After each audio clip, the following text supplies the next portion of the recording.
কাজকর্ম আর অন্য জায়গাতেও দেখানো হয়েছে কিন্তু লাভের লাভ কিছু হয়নি। না, অনেক টাকা পয়সা ঢেলেছি, তাও আনুমানিক কত টাকা খরচা করেছেন এখনো অবধি? এখনো অব্দি 30,000 টাকার মতন খরচা হয়ে গেছে। তা আরো তো গাড়ি ভাড়া টাড়া আছে। আচ্ছা, শিবধাম টাকা পয়সার জন্য জোর করেনি তো? না, হ্যাঁ, জোর করেনি তো? না। কোনো টাকা পয়সা চেয়েছে যে এত টাকা দিতে না, হবে, তারপর কোনো গুরুজির টাকা সাথে পয়সা দেখা, দেয়নি। তারপর ট্রিটমেন্ট, তারপর সবকিছু? না, এইসব কোনো কোথা থেকে আসছেন, কোথা থেকে? আমার আসল বাড়ি বিরাটি। আচ্ছা, আমার বলুন জয় শিবধাম। জয় শিবধাম। বলে দিচ্ছি কি করতে হবে, ধাম থেকে কৃপা হবে, আমি যা যা বলেছি করে নেবেন, কৃপা শুরু হয়ে যাবে। হচ্ছিল তোমার সাথে বলো। আমার মনে হচ্ছিল যেন আমাকে ঘাড়ে চেপে আছে, ঘাড়ে চেপে আছে আর হাতে কি হচ্ছিল? হাতটা কাঁপছিল। এরকম হয়েছে এর আগে কোনোদিনও? না। জীবনে প্রথম হলো? হ্যাঁ, তাবিজটা কোথা থেকে দিয়েছেন মেয়েকে? মানে খুব ভয় খেত তো আমার। ওর শরীরে ভূত এসেছিল, দেখে নেবেন কি হচ্ছিল ওর সাথে। পুরোপুরি হাজিরা নিয়েছিল প্রেতে। আমি দেহবন্ধন দিয়ে দিচ্ছি আর যা যা করতে বলেছি করে নেবেন, কৃপা হয়ে যাবে। ঠিক আছে, বলো জয় শিবধাম। জয় শিবধাম। জয় শিবধাম। বসে আন, আসন করে বসে আন।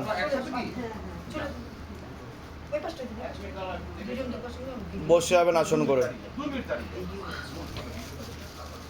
এর আগে তো অনেকবার আসা হয়েছে আপনাদের। আমি এখানে বারে বারেই আসবো। হ্যাঁ, শিবধাম প্রার্থনা করা হচ্ছে, মনের ইচ্ছা পূর্ণ হচ্ছে কিছু?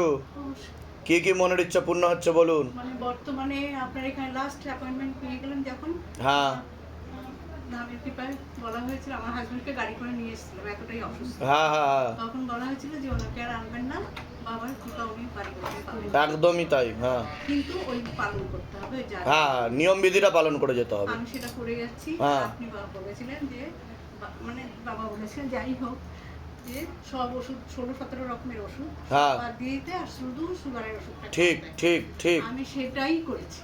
তারপর এবারে ভালো মন্দ আমি জানি না, বাবা জানে। এবার এখনো পর্যন্ত শুধু সুগারের ওষুধটাই খাচ্ছি। তো কোনো অসুবিধা হচ্ছে না তো? এখন শুধু ব্রেনের একটু অসুবিধা হচ্ছে, সেটা আমি বেলপাতা প্রয়োগ করি। সেটা তো আগে আগে তো সেরকম ছিল, যেমন ছিল সেরকমই। এতগুলো যে ওষুধ চলতো আপনি তো বন্ধ করে দিয়েছেন, হ্যাঁ। তার পরিবর্তে কোনো সাইড এফেক্ট হয়নি তো? না না এটাই আমি জানতে চাইছি। না। তাহলে এতগুলো ওষুধ বন্ধ করে আপনি ভালোই করেছেন।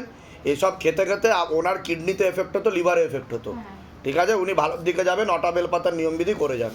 ঠিক আছে। আর একটা হ্যাঁ। সমস্যা হচ্ছে, হ্যাঁ। আমার ছেলে হুম। 14 অক্টোবরে বাবার কৃপায় চাকরি পেয়েছেন।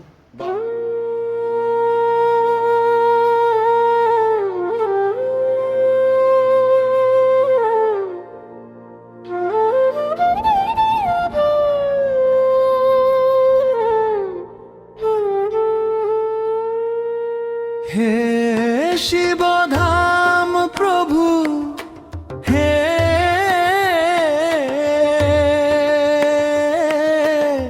মহাদেব মহারাজ, হে আদি গুরু দেবাদিদেব, হে কলি যুগের রাজা।